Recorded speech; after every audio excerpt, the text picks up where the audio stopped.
Samuel Pepys' diary entry for January 14th, 1666, including interesting anecdotes that provide further context about the time period in Pepys' life. Samuel Pepys' diary entry for January 14th, 1666. The entry, Excerpt. Pepys recorded a detailed account of his daily life, which, along with his reflections, offers an insightful look into the naval life, politics, and personal experiences of 17th century England. Here's the entry for January 14th, 1666. This morning I went to the Navy office, where we were much troubled about the state of the fleet and their readiness for the war. We had some conversation about it, and I find that the Dutch fleet is indeed a formidable force. Then to the office again, where I received some letters, one from Sir W. Penn, who writes of the preparations for the fleet. I also hear word of Lord Sandwich's problems at sea. Afterward, I took some time to meet with my wife, and in the evening, we had a good dinner. I made plans for the rest of the week, concerning the progress of the Navy's projects and the war effort. At night, I finished reading some books that I had intended to complete. Context and explanation. 1. Naval concerns in the diary. This entry, like many of Pepys' others during the 1660s, reflects his concerns about the state of the Royal Navy and the ongoing war with the Dutch. The Second Anglo-Dutch War, 1665 to 1667, was ongoing, and England was embroiled in intense naval conflicts. The Dutch fleet was indeed a strong adversary, and Pepys, who worked in the Navy Board at the time, was directly involved in managing resources, shipbuilding, and ensuring the fleet was ready for battle. 2. Sir William Penn. Sir William Penn, mentioned in this entry, was a prominent naval officer and the father of William Penn, the founder of Pennsylvania. While the younger Penn would go on to establish a colony in the New World, Sir William Penn was an influential figure in the Royal Navy. His relationship with Pepys is significant, as Pepys often mentions Penn's involvement in naval matters. Penn, despite his noble status and lack of naval experience, had bought his way into a significant naval position, and his career provides an example of the patronage system discussed earlier. 3. Lord Sandwich. Lord Sandwich, another key figure in Pepys' diaries, was an experienced naval officer who served under Charles II.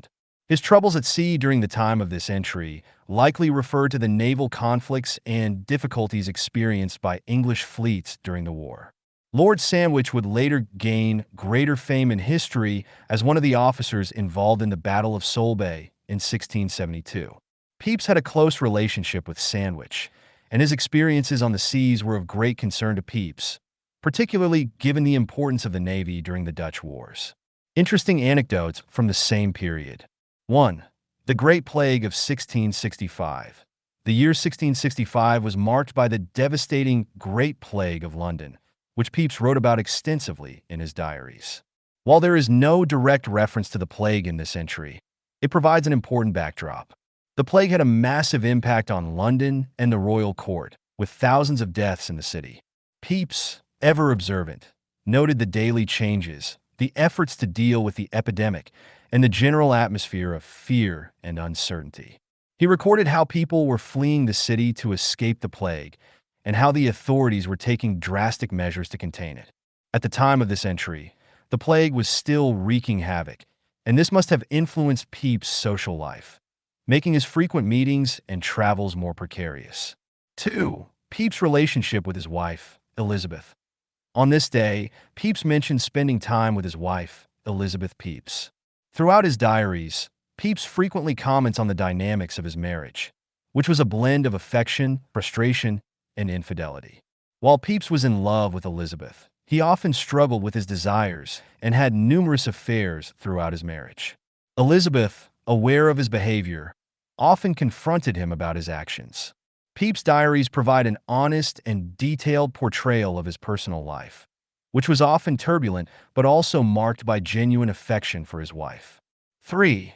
The Navy's response to the Dutch threat. Pepys was deeply involved in managing the naval response to the Dutch threat. At the time of this entry, there was heightened tension between England and the Dutch Republic, and much of Pepys' time was devoted to preparing the fleet for battle. He noted the lack of readiness of some of the ships and the bureaucratic inefficiencies of the Navy. It was not uncommon for Pepys to criticize those in charge of the Navy's day-to-day operations, and he was often frustrated with the slow progress in preparing the fleet. An interesting anecdote here is how Pepys' own career was influenced by his efforts to modernize and manage the Royal Navy. His meticulous attention to detail and reforms, including improving the structure and organization of the Navy, made him a highly effective administrator, even if the work itself was often difficult and thankless. His close ties with the king and other important figures, including Admiral Edward Montagu, played a significant role in his ability to maintain his position and influence within the Navy. 4. Pepys' interest in books and learning. The entry ends with a mention of Pepys reading some books in the evening. Pepys was not only a public servant and naval administrator, but also an avid reader and collector of books. He had a particular interest in science, history, and literature. One of his most significant achievements was the creation of a library of over 3,000 volumes, which was eventually sold to Magdalen College, Cambridge, and is known today as the Pepys Library.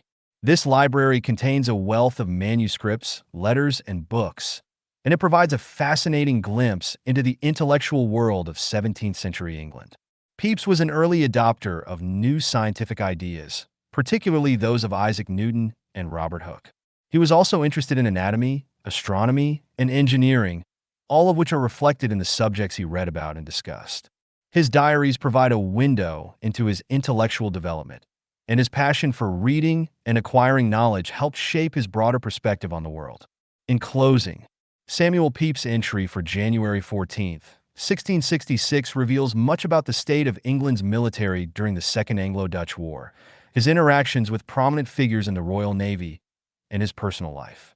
The period was marked by naval concerns, with England facing the looming threat of Dutch aggression, as well as the ongoing plague that ravaged London. Pepys' diaries serve as a unique historical document that not only chronicles the political and military events of the time, but also offers a rare, candid view into his personal experiences, from his marital life to his intellectual pursuits. These anecdotes about his relationships with figures like Sir William Penn, Lord Sandwich, and his wife provide valuable context to understanding the daily challenges Pepys faced as he navigated the complex political, social, and military dynamics of 17th century England. His attention to detail and his ability to capture the essence of his time make his diaries an invaluable resource for historians and enthusiasts alike. If you've enjoyed this video, don't forget to hit the like, share, and subscribe buttons to stay updated with more content. This content has been adapted from the powerful features of Polyspeaks for You, South Africa's leading accessibility software. Learn more at www.polyspeaksforyou.co.za. We invite you to support this meaningful dyslexic initiative crafted and developed by an individual who personally understands the challenges of dyslexia.